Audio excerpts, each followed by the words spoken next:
Hello hi and नमस्ते साथीहरू once again welcome back to my channel. आज म फेरि तपाईँहरूको लागि एउटा नयाँ भिडियो लिएर उपस्थित भएको छु। आशा छ यो भिडियो सबैलाई मन पर्नेछ। मैले यो भिडियोमा अस्ट्रिच जुन चाहिँ नेपाल मात्र होइन विश्वकै सबभन्दा ठुलो चरा मानिन्छ, त्यसको बारेमा त्यसको फार्मिङ कसरी गर्न सकिन्छ भन्ने बारेमा विस्तृत सबै जानकारी समेट्ने कोसिस गरेको छु यो भिडियोमा। अन्तिम भिडियोलाई अन्तिमसम्म हेरेर साथ दिनुहोला। ल है त सुरु गरौँ है त साथी हो।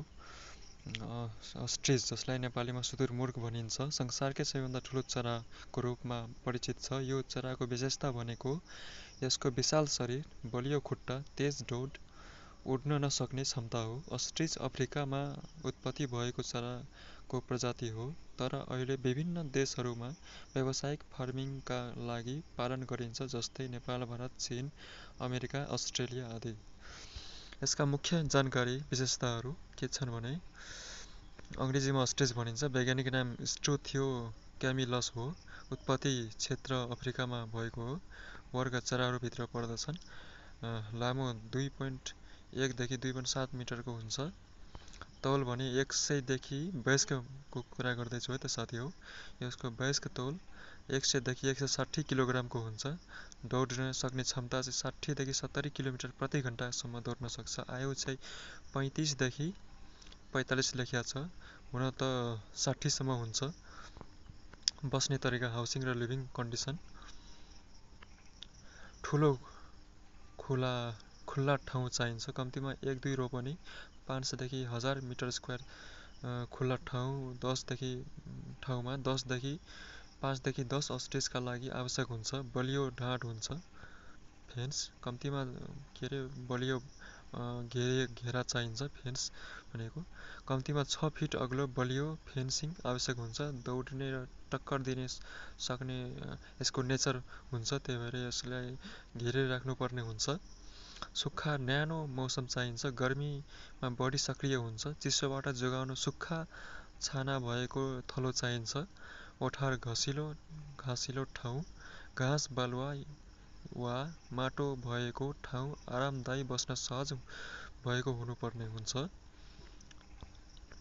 यसलाई राख्नको लागि यसलाई ओठारो यसको लागि घर बनाइदिनु पर्ने हुन्छ बस्नको लागि, घाम पानीबाट बच्नको लागि। अस्ट्रिचको स्वभाव कस्तो हुन्छ भने शान्त तर सचेत हुन्छन्। अस्ट्रिच सामान्यतया शान्त स्वभावको हुन्छ, तर खतरा देखेपछि दौडन्छ र बचाउ गर्छ। बौद्धिक क्षमता राम्रो हुन्छ।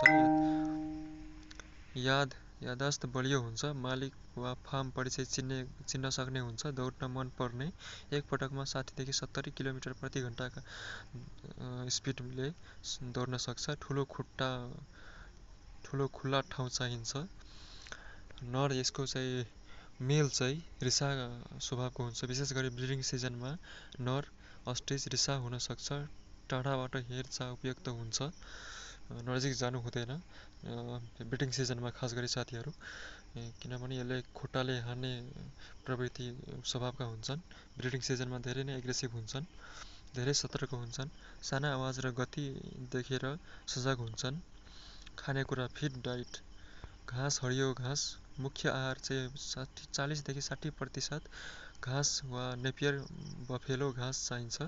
धान, मकै, गहुँ, जौ, सुक्खा अन्न दिइन्छ। सानो छोटो बनाएर मिनरल मिक्स पनि चाहिन्छ। क्याल्सियम, फस्फरस, भिटामिन 3D चाहिने। अन्डा उत्पादनका लागि अनिवार्य हुन्छ, जुन चाहिँ सब्जी फलफुल पनि खुवाउने गरिन्छ। काँक्रो, जस्तै कि काँक्रो, लौका, सिमी, मेवा, पपिता आदि दिन सकिन्छ। पानी, सफा पिउने पानी सधैँ उपलब्ध गराउनु पर्छ। प्रतिदिन वयस्क अस्ट्रिचलाई करिब 3 देखि 4 किलो कन्सन्ट्रेटेड फिड र 4 देखि 5 किलो घाँस दिनुपर्छ। यसलाई चाँडै ग्रोथ पाउनको लागि र चाँडै यसको तौल बढाउनको लागि यो चाहिँ मिनिमम यति चाहिँ उपलब्ध गराउनै पर्ने हुन्छ। यहाँ चाहिँ फोटोमा देखाइएको छ अस्ट्रिचलाई घाँस दिने तरिका देखाइएको छ। अस्ट्रिच अन्डाको विशेषताहरू, की फिचर्स अफ अस्ट्रिच एग। आकारमा सबैभन्दा ठुलो हुन्छ, largest egg in the world. एक अस्ट्रिच अण्डा लगभग 1.2 देखि 1.8 किलोग्रामसम्मको हुन्छ। लम्बाइ 15 देखि 18 सेन्टिमिटर र गोलाइ 12 देखि 15 सेन्टिमिटरको हुन्छ। पौष्टिकता हाई न्युट्रिसन भ्यालु हुन्छ। एउटा अण्डा करिब 2000 देखि 2500 क्यालोरी ऊर्जा दिन्छ। Protein, iron, vitamin B12, healthy fat हुन्छ। एक अस्ट्रिच एग बराबर 24 चिकन एग्स बराबर पोषण दिन्छ। मोटो खोल, थिक सेल हुन्छ। खोलको मोटाइ 2 देखि 4 सेन्टिमिटरसम्म हुन्छ। यसले अण्डालाई सजिलै फुट्न नदिने बनाउँछ, त्यसैले ह्याचिङ ढुवानी सजिलो हुन्छ। अण्डा देखाएको छ जुन चाहिँ एउटा कुखुराको अण्डा हो र त्यसपछि अर्को चाहिँ अस्ट्रिचको ठुलो अस्ट्रिचको अण्डा हो। हेर्न सक्नुहुन्छ तपाईँहरूले कुखुराको अण्डाको तुलनामा अस्ट्रिचको अण्डा कत्रो ठुलो रहेको छ। खान योग्य र स्वादिष्ट, एडिबल एन्ड टेस्टी हुन्छ। स्वाद कुखुराको अण्डा जस्तै हुन्छ तर केही गाढा हुन्छ। त्यसको टेस्टमा चाहिँ गाढापन हुन्छ। हुलाकमा प्रयोग गरी अण्डा भुज्न, उमाल्न, अण्डा करी बनाउन सकिन्छ। ह्याचिङको लागि उपयुक्त, फर्टाइल फर ह्याचिङ। सन्तुलित तापक्रम र आर्द्रतामा राखेमा 42 देखि 26 दिन चल्ला फुत्कन्छन्। एक स्वस्थ पोथीले वर्षमा 40 देखि 100 अण्डासम्म दिन सक्छ।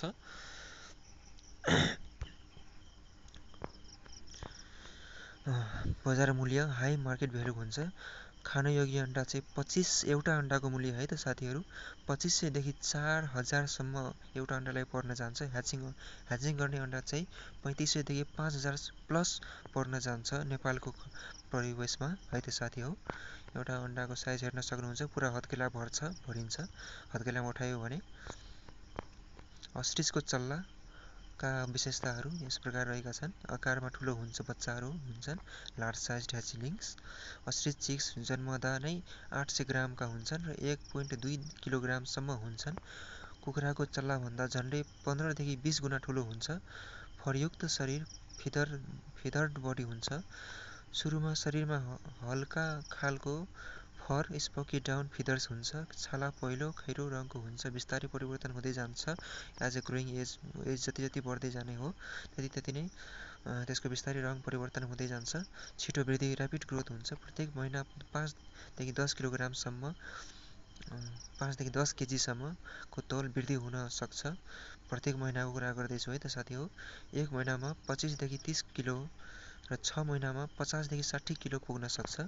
यहाँ चाहिँ अण्डाको ह्याचिङको हुँदाखेरिको बच्चालाई देखाइएको छ। सामूहिक बाँच्ने बानी, ग्रुप लिभिङ ह्याबिट। चल्लाहरू समूहमा बस्न रुचाउँछन्। तनाव कम गर्न बडी सिस्टम 2 देखि 3 चिक्स सँगै राखिन्छ। बढ्दो खानपिनको आवश्यकता, इन्क्रिजिङ फिड निड्स। पहिलो हप्ता स्टार्टर फिड, प्रोटिन रिच मास। एक महिनाबाट हरियो घाँस, ग्रेन्स, भेजिज थप्न सकिन्छ। मिनरल सप्लिमेन्ट अनिवार्य, क्याल्सियम, फस्फरस आदि चाहिन्छ। उमेर अनुसार तापक्रम आवश्यक पर्छ। 0 देखि 2 हप्तासम्म अण्डा ह्याच गरेदेखि 0 देखि 2 हप्तासम्म 30 डिग्री देखि 33 डिग्रीसम्मको तापक्रम चाहिन्छ, जुन चाहिँ अत्यधिक टेम्परेचर हो। गर्मी, यसलाई गर्मीको मौसम बुझाउँछ। 3 देखि 4 हप्तासम्म 27 देखि 30 डिग्रीसम्मको टेम्परेचर चाहिन्छ र 1 महिनादेखि माथिको बच्चालाई सामान्य 25 डिग्री सेन्टिग्रेडको टेम्परेचर चाहिन्छ। त्यसैले भनिन्छ कि अस्ट्रिचहरू जहिले पनि सुक्खा जहाँ चाहिँ गर्मी हुने, जस्तै कि नेपालको तराई क्षेत्रमा बढी फार्मिङ गर्न सकिन्छ। रोगबाट बच्ने उपाय, सम्भावित रोग, भिटामिन डिफिसियन्सी हुन सक्छ, भिटामिन सप्लिमेन्ट चाहिन्छ, डायरिया हुन सक्छ, पानी सफा दिन पर्छ, हाइजिन केयर उच्च राख्नुपर्छ, फङ्गल इन्फेक्सन, सुक्खा र न्यानो वासस्थान चाहिन्छ। चाइल्ड बडी हटर र सन ल्याम्प प्रयोग गर्नु पर्ने देखिन्छ। बजार मूल्य, चिक्स प्राइस इन नेपालमा एउटा चिक्सको प्राइस कति पर्न जान्छ भनेदेखि 1 देखि 7 दिनसम्मको चिक्सको प्राइस 8000 पर्न जान्छ है त साथीहरू। 8000 देखि 12000 सम्म पर्न जान्छ र 1 महिनाको चिक्सको प्राइस 15000 देखि 20000 सम्म पर्न जान्छ र 3 महिना माथिका अस्ट्रिचहरूको प्राइस 25000 देखि 40000 पर्न जान्छ, जुन चाहिँ अत्याधिक हो। कुनै पनि एनिमलको यति दाम चाहिँ हुँदैन, 3 महिनाको भित्रमा यति दाम चाहिँ हुँदैन, जुन चाहिँ अस्ट्रिचको रहेको छ। अस्ट्रिचको प्रति महिनाको तौल वृद्धि, वेट ग्रोथ पर मन्थ, जुन चाहिँ देहाइ बमोजिम रहेका छन्। 1 महिनामा 5 देखि 7 केजी वृद्धि हुन्छ। 2 महिनामा 12 देखि 15 केजी वृद्धि हुन्छ र 3 महिनामा 20 देखि 25 केजी वृद्धि हुन्छ। त्यसैगरी 4 महिनामा 30 देखि 35 केजी वृद्धि हुन्छ। 5 महिनामा 40 देखि 45 केजी वृद्धि हुन्छ। 6 महिनामा 50 देखि 60 केजी बढ्छ। 7 महिनामा 65 देखि 70 केजीको हुन सक्छ। 8 महिनामा 75 देखि 80 केजीको हुन्छ।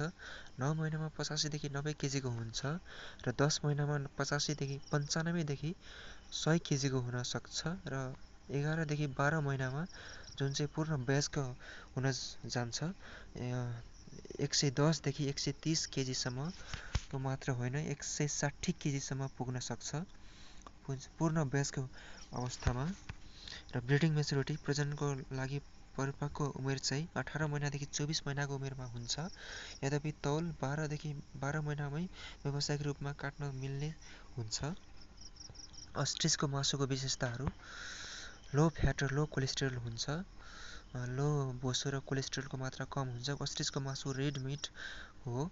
मासुको रङ रातो देखिन्छ तर बोसो निकै कम हुन्छ। हृदय रोग भएका मानिसहरूको लागि सुरक्षित मानिन्छ। हाई प्रोटिनको राम्रो स्रोत मानिन्छ। 100 ग्राम मासुमा लगभग 28 देखि 30 ग्राम प्रोटिन हुन्छ। शरीरको मांसपेशी विकास र रोग प्रतिरोधात्मक क्षमता बढाउन मद्दत गर्छ। सफ्ट र टेन्डर कोमल सजिलो चपाउन मिल्ने मासु नरम हुन्छ र बच्चादेखि वृद्धासम्म सजिलै खान मिल्ने हुन्छ। माथि मासुको चित्र देखिएको छ जुन चाहिँ एकदमै रातो कलरको हुन्छ। यसले आइरन जिंक र भिटामिन B12 को राम्रो स्रोतको रूपमा मानिन्छ। अलिक फरक स्वाद माइल्ड बट डिस्टिङ्क्ट टेस्ट हुन्छ। स्वाद कुखुराको जस्तो तर अझ गाढा मिठो हुन्छ। मसला राम्रोसँग भिज्ने भएकोले धेरै परिकार बनाउन मिल्छ। करी, फ्राई, स्टिक, मोमो आदिसम्म बनाउन मिल्छ। हजम गर्न सजिलो हुन्छ। एउटा होटलमा जानुभयो भने तपाईँले प्राय लोकल ठाउँमा त पाइँदैन, प्राय विशेष होटलहरूमा मात्र पाइन्छ। एउटा अस्ट्रिचको मोमोको मासु अस्ट्रिच मोमो खानुभयो भने 12 पिस मोमोलाई तपाईँलाई 1000 पर्न जान्छ है त साथीहरू। नेपालको परिवेशमा हजम गर्न सजिलो हुन्छ, इजिली डाइजेस्टिबल। कम फ्याट र नेचुरल प्रोटिन भएको पेट सजिलै पच्छ। बजार मूल्य मार्केट प्राइस चाहिँ मासुको मार्केट प्राइस कस्तो छ भने 1 किलोको मासु 1800 देखि 2800 सम्म पर्न जान्छ है त साथीहरू। स्टिक वा फिलेट होटलमा प्रति प्लेट 1200 देखि 2500 पर्न जान्छ। जुन चाहिँ परिकार देखाएको छ एकदमै टेस्टी हुन्छ र यो हरेक एनिमल भन्दा एकदमै महँगो मासुको सूचीमा पर्छ। हो त हस् त साथीहरू, आजलाई यति नै। यो थियो हाम्रो अस्ट्रिच फार्मिङको बारेमा। मैले कोसिस गरेँ सम्पूर्ण अस्ट्रिचको बारेमा कुराहरू समेट्न प्रयास गरेको छु र अर्को एनिमलको भिडियो लिएर चाँडै आउने जमर्को गर्दै यो भिडियोमा बिदा छुट्टिन चाहन्छु। धन्यवाद है त साथीहरू, भिडियो हेर्नु भएकोमा धेरै धेरै धन्यवाद। अर्को भिडियोमा फेरि पनि भेट हुनेछ। ल आजलाई बाई बाई।